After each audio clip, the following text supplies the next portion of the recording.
ભગવદ્ ગીતા કહે છે, જ્યારે મન અશાંત થાય ત્યારે સાચું યુદ્ધ અંદર જ જન્મે છે, અને એ યુદ્ધ જીતવાનો માર્ગ પણ આપણું મન જ બતાવે છે.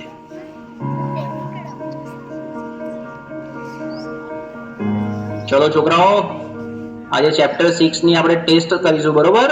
ટેસ્ટ પેપર સ્ટાર્ટ કરી, બેસી જાઓ બધા. સાહેબ, મેં પ્રયત્ન તો બહુ કર્યા, પણ જેટલું વાંચું છું એટલું ભૂલાઈ જવાય છે. મારું ધ્યાન બેસતું જ નથી. અરે ધ્યાન બેસાડવું પડે બેટા, આ રીતે તો એક્ઝામમાં તકલીફ પડશે. મને ખબર છે, પણ સાહેબ તમે જેટલું કહો છો યાદ રાખ, થોડું ભણી લે, પણ મને અંદરથી એવું લાગે છે કે હું કંઈ જ નહીં કરી શકું. અરે શાંતિ રાખ, થોડો શ્વાસ લે, પાણી પી, બધું ઠીક થઈ જશે. આટલી બધી ચિંતા ના કરીશ તું. ના સાહેબ, બધું હાથમાંથી નીકળી રહ્યું છે. મને સમજાતું નથી મારી જોડે શું થઈ રહ્યું છે.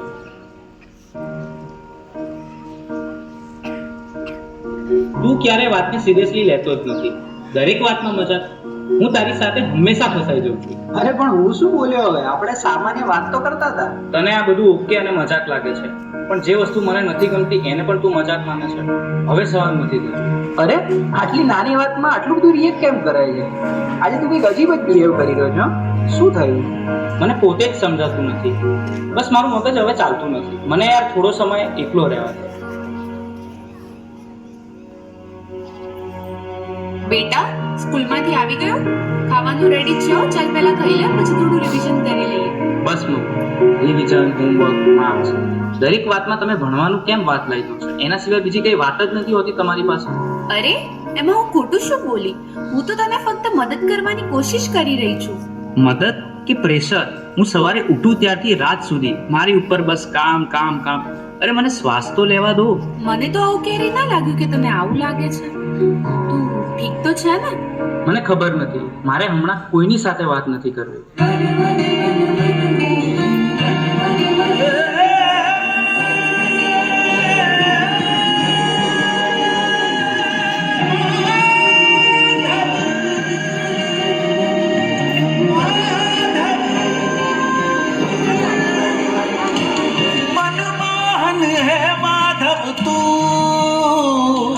જીવ તરતારું, જીવ તરતારું, મનમોહન હે માધવ તું, જીવ તરતારું, જીવ તરતારું. તારા માર્ગનો એકલ પ્રવાસી હું, મારી નદીનો તું સાગર,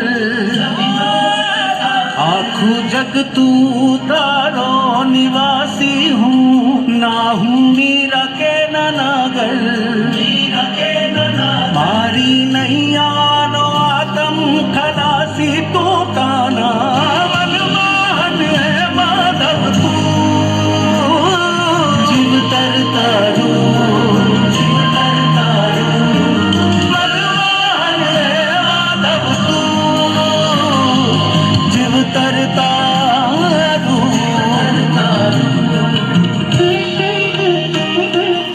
હવે તો એવું લાગે છે કે કોઈ મદદ કરવાની નથી, ભગવાન પણ નહીં. આ બધું હું એકલો જ ભોગવી રહ્યો છું અને અંદરથી પણ તૂટી રહ્યો છું.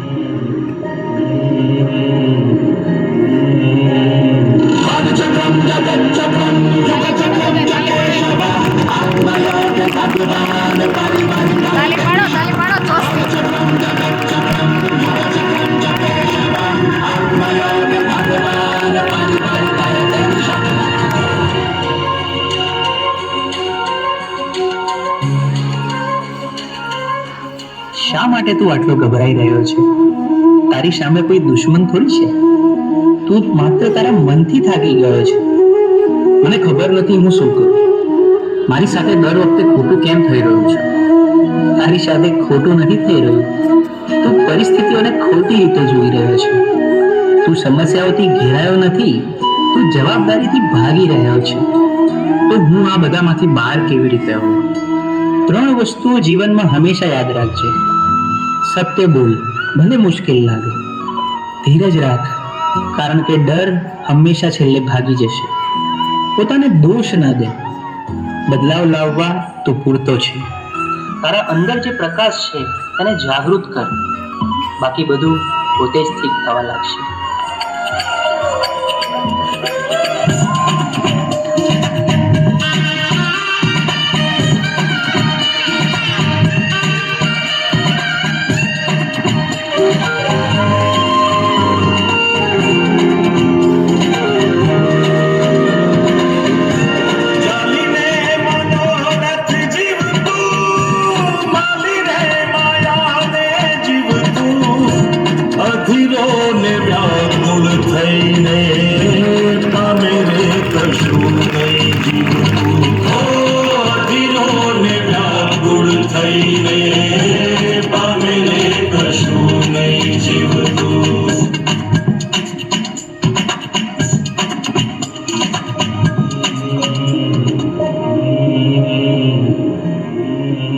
ખોટું નતું, રસ્તો તો અંદર જ હતો.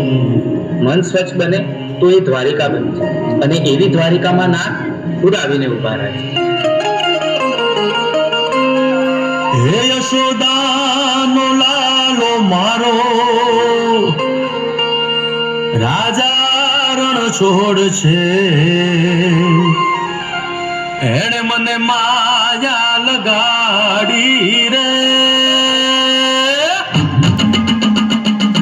હાલો હાલો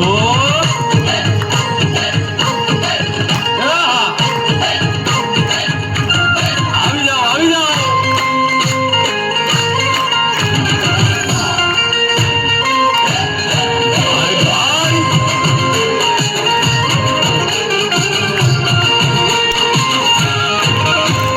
દ્વારિકાનો નાથ મારો રાજા છોડ છે.